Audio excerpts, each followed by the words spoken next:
Good morning all of you. Previous lecture तक हमने wave optics का लेक्चर नंबर 12 देखा था। आज के लेक्चर में हम लेक्चर नंबर 13 होगा हमारा वेव ऑप्टिक्स का। तो वेव ऑप्टिक्स लेक्चर नंबर 13 होगा। प्रीवियस लेक्चर तक हमने प्लेन वेव फ्रंट के बारे में डिस्कस किया था। Spherical wave front, plane wave front कैसे बनता है, कैसे ट्रैवल्स वगैरह होता है, डिफरेंट कंडीशंस हमने प्रीवियस लेक्चर तक डिस्कस किया। तो मेरा नाम है सुरो से जी और आप देख रहे हैं मेरा चैनल श्री सुरो से नाम का चैनल देख रहे हैं। तो सब्सक्राइब कीजिए, लाइक कीजिए और शेयर कीजिए, ठीक है। तो आज के लेक्चर में हम डिस्कस करेंगे reflection of light at a plane surface. Reflection of light, reflection of light at a plane surface, at a plane surfaces या सरफेस भी बोल सकते हैं आप, प्लेन सरफेस, सरफेस या सरफेसेस, सरफेस ही बोलेंगे हम, प्लेन सरफेस। तो रिफ्लेक्शन के बारे में अलग अलग कंडीशंस हमने देखी कि अगर कोई रेज जो सरफेस है प्लेन सरफेस पर आकर गिरता है तो उसी मीडियम में वो क्या होता है, रिफ्लेक्ट होता है। इसके बारे में हमने प्रीवियस लेक्चर तक डिस्कस किया या प्रीवियस ईयर में हमने स्टडी किया है। तो आज के लेक्चर में हमें देखना है कि अगर कोई वेव फ्रंट हो और वो वेव फ्रंट किसी प्लेन सरफेस पर आके फॉल होता है तो उस सेम मीडियम में रिफ्लेक्ट होता है और हमें क्या करना है। तो अकॉर्डिंग टू जो हाइजेंस कंस्ट्रक्शन है, Huygens construction deduced by Huygens construction, जो रिफ्लेक्शन ऑफ लाइट के जो लॉज है उसके बारे में थोड़ा सा डिस्कस करेंगे। तो यहाँ से एक इंसिडेंट वेव फ्रंट आ रहा है इस डायरेक्शन से, कि इंसिडेंट वेव फ्रंट आपको बताता हूँ, इस डायरेक्शन से इंसिडेंट वेव फ्रंट आ रहा है, वो आ रहा है। तो यहाँ से क्या होगा, ये रिफ्लेक्शन भी हम उसका बता सकते हैं। सिमिलरली यहाँ पर भी एक क्या हो रहा है, इस डायरेक्शन से टोटल एक वेव फ्रंट आ रहा है, ये वेव फ्रंट यहाँ पर आके फॉल हो रहा है, फॉल होने के बाद सेम यहाँ से क्या हो रहा है, रिफ्लेक्ट हो रहा है। यहाँ पर आपके पास एक प्लेन सरफेस है, जो सरफेस हम बता रहे हैं कि यहाँ से एक सरफेस बन रहा है जिसे हम कहेंगे यम से यन तक एक सरफेस होगा, प्लेन रिफ्लेक्टिंग सरफेस होगा, जिस पर हम यहाँ पर एक ए पॉइंट बताएंगे। उसके बाद यहाँ पर जब ये रिफ्लेक्ट हो रहा है तो यहाँ पर सी पॉइंट बता सकते हैं इसका, ये सी पॉइंट होगा यहाँ पर जब रेज फॉल्स हो रहा है, और ये रिफ्लेक्टिंग सरफेस होगा आपका यम। तो यहां से ये रेज आ रहा है, तो रेज जहां से ये आ रहा है, ट्रैवल्स होकर आ रहा है, तो इसे हम डिनोट करेंगे, आर डिनोट करेंगे। रेज ए पे आके फॉल्स हो रहा है, ए पे आके फॉल्स होने के बाद यहाँ पर ऐसे क्या हो रहा है, ये रिफ्लेक्शन हो रहा है उसका। यहाँ पर एक नॉर्मल ड्रॉ कर सकते हैं हम, नॉर्मल एक ड्रॉ कर सकते हैं, जो नॉर्मल क्या होगा, एम एन इस प्लेन को परपेंडिकुलर होगा, जिसे हम डिनोट करेंगे, ये होगा आपका पे। सिमिलरली यहाँ से भी एक रेज ये आ रहा है, और रेज जब ये आ रहा है तो इसे डिनोट करेंगे हम, क्यों डिनोट करेंगे, यहाँ पर फॉल हो रहा है, सी फॉल हो रहा है, और जो रिफ्लेक्ट होगा तो इसे भी एक अलग नाम दे सकते हैं आप, उसे कुछ प्रॉब्लम नहीं है, ठीक है। तो यहाँ से भी एक वेव फ्रंट हम बना सकते हैं, जो कि ये होगा आपका, जिसे डिनोट करते समय हम डिनोट कर सकते हैं जो रेज होगा आपका, एक मिनट, इसे डिनोट करते समय ये जो कंडीशंस होगी, यस सी यस होगा, सो इसे यस डिनोट करेंगे हम। ये रिफ्लेक्टिंग रेज बाद में बताएंगे इसका क्या होता है। तो एक्चुअली जब ये रेज ट्रैवल्स हो रहा है, इस फॉर्म में ट्रैवल्स हो रहा है, तो यहाँ से भी ये क्या कर सकते हैं हम, इस पे ऊपर एक परपेंडिकुलर डाल सकते हैं, ए पॉइंट से ऐसे एक परपेंडिकुलर बना दिया, जिसे हम क्या बोलेंगे, बी पॉइंट बोलेंगे, यानी ए बी आपका इंसिडेंट प्लेन वेव फ्रंट है। क्या है, इंसिडेंट वेव फ्रंट है। कौन सा इंसिडेंट वेव फ्रंट है आपका, तो ये जो है ये इंसिडेंट वेव फ्रंट है आपका, इंसिडेंट वेव फ्रंट। कौन सा इंसिडेंट वेव फ्रंट है, A B is the incident wave front. अब रिफ्लेक्टेड वेव फ्रंट कौन सा है आपका, तो रिफ्लेक्टेड वेव फ्रंट ये यहाँ से जो रिफ्लेक्ट हो रहा है, इस डायरेक्शन में ये ट्रैवल्स हो रहा है, तो ये यहाँ से रिफ्लेक्टेड वेव फ्रंट हम बता सकते हैं कि ये रिफ्लेक्टेड वेव फ्रंट है, ये बन रहा है, तो ये होगा आपका reflected view front, reflected view front. यहाँ पर ये जो रिफ्लेक्शन हुआ इस एंगल ऑफ इंसिडेंस होगा, ये एंगल ऑफ रिफ्लेक्शन होगा आपका। तो ये जो चीजें हैं, सभी ये जो चीजें हैं इसे हम बता सकते हैं कि कौन कौन सी चीजें हैं। यहाँ पर एक जो पॉइंट बन रहा है यहाँ से भी एक नॉर्मल डाल सकते हैं या इंसिडेंट यहाँ से डाल सकते हैं। इसे ऐसे बनाता हूं मैं, सी पॉइंट पर डालेंगे तो ये क्या हो जाएगा, एक सेकेंडरी वेव फ्रंट जिसे हम डिनोट करेंगे ए ई होगा आपका रिफ्लेक्ट होने के बाद का।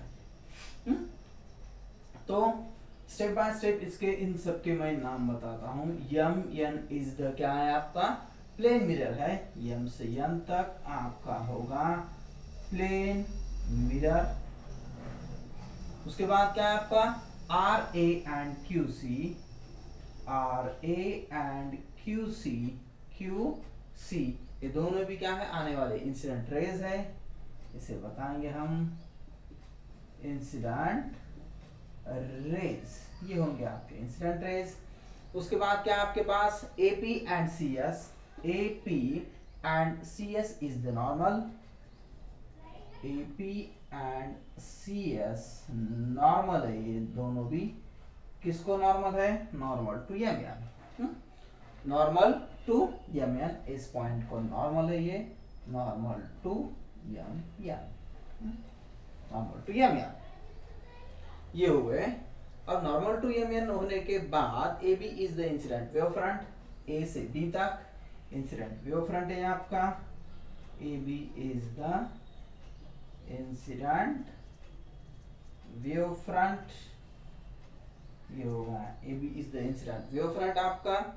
इसमें I is the angle of incidence, I is the angle of incidence जो यहाँ पर बन रहा है, I is the angle of incidence होगा आपका ये एंगल ऑफ इंसिडेंस। उसके बाद क्या आपके पास C is the reflected wave front, C और इसे बताएंगे हम ये जो है ये से ट्रैवल्स होने वाला, CE is the reflected wave front, CE is the reflected, CE is the reflected wave front. ये ऐसे होगा, हाँ ये ऐसे बता सकते हैं आप इसे, हाँ ऐसे बता सकते हैं ये रिफ्लेक्टेड वेव फ्रंट है, CE is the reflected wave front. ये होगा आपका reflected wave front. R is the angle of reflection, R is the angle of reflection, R is the angle of reflection, R is the angle of reflection. और जो total figure होगी आपकी इसे बता सकते हैं हम, क्या होगा ये टोटल जो फिगर है आपकी, reflection of plane wave front of light, reflection of a plane wave front, reflection of a plane wave front,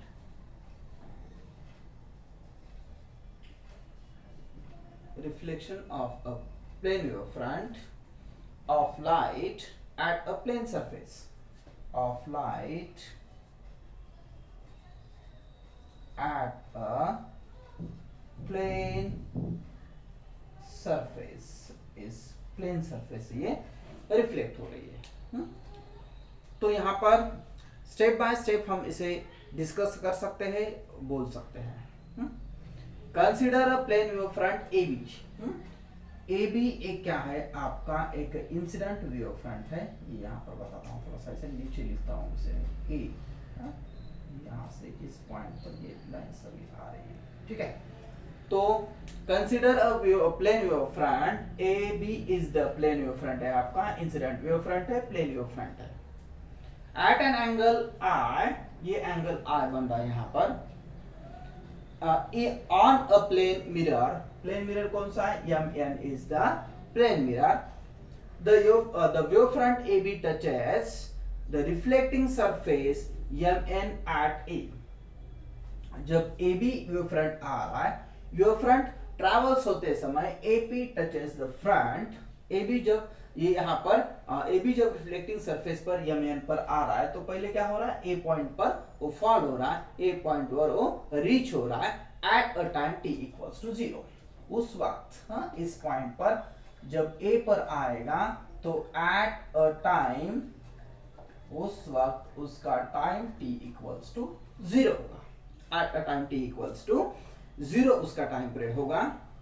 तो उस दरमियान जब उसका टाइम पीरियड 0 होता है, let v be the speed of light in the medium.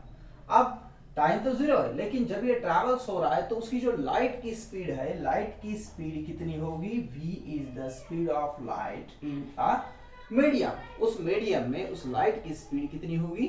v उतनी होगी। ये हम उसको बता सकते हैं। When wavefront AB incident on the mirror, first point A becomes, अब जब ये A पॉइंट पर आ रही है, A पॉइंट पर फॉल होने के बाद A becomes a secondary source of light। ये बिहेव क्या करेगा? यहां पर फॉल होने के बाद secondary source and emits a light, secondary source का बिहेव करेगा एंड इमिट्स सेकेंडरी व्यूज। तो रिफ्लेक्ट होते समय ये सेकेंडरी व्यूज बिहेव करेगा।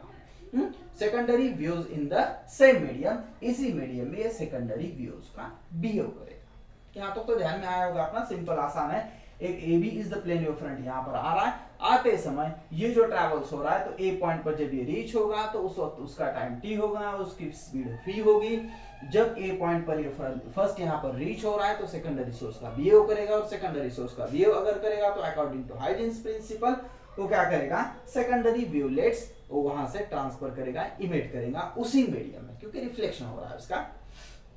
If t is the time taken, उसी दरमियान if t is the time taken, अब ये जो है if t is the time taken, incident wavefront travels to B to C।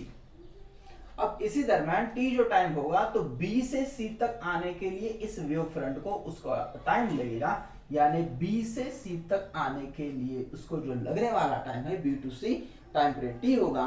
then BC equals to V into T। V is the speed of light and T is the time period of these durations। तो ये होगा उसका time period. During the time secondary waves origin at A covers the same distance so that the secondary spherical wavelet has a radius Vt at time t। अब जब ये B से C तक आ रहा है उस वक्त उसका time period B to C, ये जो टाइम है यहां से यहां तक आने के लिए जो उसको टाइम लगेगा तो वो है BC इक्वल्स टू VT। ये हो इसका टाइम पीरियड। उसी दरमियान जब ये A रीच होगा तो ये भी यहां से A से C तक जब ट्रैवल्स होगा तो वो भी कितना डिस्टेंस कवर करेगा? तो V to T इतना डिस्टेंस कवर करेगा, सेम डिस्टेंस कवर करेंगे, दोनों भी सेम डिस्टेंस। और ये जो वेवलेट होगा उसे हम क्या कहेंगे? उसकी रेडियस कहेंगे, उसे सेकेंडरी वेवलेट्स की उसे रेडियस VT भी कह सकते हैं, हम उसे VT डिनोट करेंगे। ये हो गया एक पॉइंट। उसके बाद हमें क्या क्या डिस्कस करना है यहाँ पर, ये भी देखेंगे हम कि वहां पर क्या होगा। टू कंस्ट्रक्ट, अब जब ये फॉल हो रहा है वहां पर तो फॉल होने के बाद to construct reflected wave front, वहां पर एक रिफ्लेक्टेड वेव फ्रंट बन रहा है जिसे reflected wave front hemisphere of radius V T is drawn to EC। अब यहाँ पर एक सेकेंडरी वेवलेट्स बन रहा है, इसे हम टैंजेंट EC कहेंगे, ये यहाँ से हमने ड्रॉ कर दिया। VT drawn from point A tangent EC to secondary wavelet।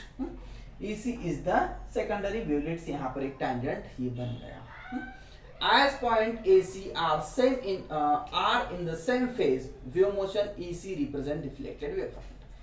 EC represent reflected wave front, same phase होगा, ये यहां से यहां तक आ रहा है, उसी दरमियान ये यहां से यहां तक आ रहा है, सेकेंडरी वेवलेट बन रहा है। EC represents reflected wave front, reflected wave front represent करता है वो। और एरिया A से E तक जो एरिया होगा आपका, जो पॉइंट से ये द एरो AE, ये जो एरो होगा आपका shows the direction of propagation of reflected wave. E से E तक reflected wave front, arrow A से E तक क्या कर रहा है वो? तो प्रोपगेशन ऑफ वेव्स बता रहा है वो, propagation of reflected waves. A से E तक, A से E तक क्या होगा आपका? Propagation of reflected wave, propagation of reflected wave. E से E तक रिफ्लेक्टेड वेव फ्रंट, A से E तक propagation of reflected waves, that waves, this waves कह सकते हैं हम। तो AP is a normal to MN at A से P तक एक हमने नॉर्मल डाल दिया, एक नॉर्मल होगा to MN at A, MN पर नॉर्मल होगा, A पॉइंट से हम E ऐसे एक नॉर्मल डाल रहे हैं।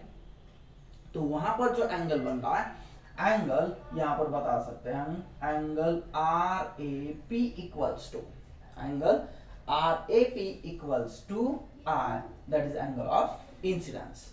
RAP is the angle of incidence. ये एंगल ऑफ इंसिडेंस बन गया आपका। And angle PAE, angle PAE यहां पर एंगल ऑफ रिफ्लेक्शन बन रहा है। तो यहां पर हम बता सकते PAE equals to angle of reflection. ये हो गए angle of incidence and angle of reflection in triangle ABC, in triangle. ये थोड़ा सा नीचे के मैं कम करता हूं जिससे आपके यहाँ तो डायग्राम आपने पूरी कंप्लीट की होगी, ये समझ में आ जाएगा आपका डायग्राम। इस डायग्राम से ही हमें टोटल जो इसका थोड़ा सा एक छोटा सा एक तो मैथमेटिकल रिलेशन है वो हम बता सकते हैं, वो हम पूरा कर सकते हैं। ठीक है, स्टेप बाय स्टेप हम डिस्कस करेंगे और इसे बता देंगे। ठीक है, तो यहाँ पर हमने बता दिया क्या है कि angle RAP equals to R is the angle of incidence, angle of incidence. Similarly, angle PAE equals to R equals to angle of reflection, angle of reflection, angle of reflection बन गया ये। अब यहां पर हम क्या बता रहे हैं कि इन ट्रायंगल ABC, ये जो ट्रायंगल है, तो and AEC, and triangle AEC, ये जो दो ट्रायंगल है, AC इज कॉमन, इन दो ट्रायंगल में AC इज कॉमन। ये जो टर्म है, ये जो टर्म है ये कॉमन है। कौन सी? अब देखिए triangle ABC and triangle AEC, इन दोनों में AC इज द कॉमन। अब AC अगर कॉमन हो गया तो इसे हम ऐसा भी लिख सकते हैं, क्या लिख सकते हैं? AE equals to AC, AE equals to BC, AE equals to BC। ये जितना डिस्टेंस है ये इतना उतना ही डिस्टेंस है, ये हम बता सकते हैं कि A equals to BC and angle ABC, and angle ABC equals to angle AEC, angle AEC equals to 90 degree, ये होगा आपका 90 डिग्री एंगल। अगर ये 90 डिग्री हो गया तो दोनों भी ट्रायंगल, यानी ट्रायंगल ABC, ये एक ट्रायंगल है, और दूसरा AEC and triangle AEC are congruent. ये दोनों ट्रायंगल कैसे होंगे? कॉन्ग्रुएंट होंगे, आर कॉन्ग्रुएंट। ये कॉन्ग्रुएंट हो गए, एक ग्रुप हो गए कॉन्ग्रुएंट। अगर कॉन्ग्रुएंट है तो इसे हम ऐसा भी लिख सकते हैं, एंगल ACE या ABC भी लिख सकते हैं, angle ACE equals to angle BAC, angle BAC equals to angle I. Now it is equation number 1। Angle ACE, ये जो है आपका, ये बनने वाला जो है, इसे यहां से एंगल ऑफ इंसिडेंस बोल सकते हैं। सिमिलरली एंगल BAC, ये जो इधर का है, इसे हम क्या कह सकते हैं? रिफ्लेक्शन बोल सकते हैं। ये हो गया BAC, ये BAC, ये होगा एंगल ऑफ इंसिडेंस, इस डायरेक्ट से होगा, ये कॉन्ग्रुएंट है तो रिफ्लेक्शन में लिख देंगे उसे। तो also AE, also step by step लिख सकते हैं हम, इजी कंडीशंस है। Also as AE, also as AE, ये जो AE आपका is perpendicular to CE, is perpendicular to CE, is perpendicular to CE, ये इसे क्या है? परपेंडिकुलर फॉर्म में ये होगा perpendicular, and AP is perpendicular, and AP is perpendicular to MN, AP is perpendicular to AC भी बोल सकते हैं, AP is perpendicular to AC, perpendicular to AC, perpendicular to AC। अगर ये दोनों परपेंडिकुलर हो गए तो यहाँ पर हम लिख सकते हैं angle ACE। Angle ACE equals to angle PAE, ये जो दोनों एंगल है इक्वल्स टू R।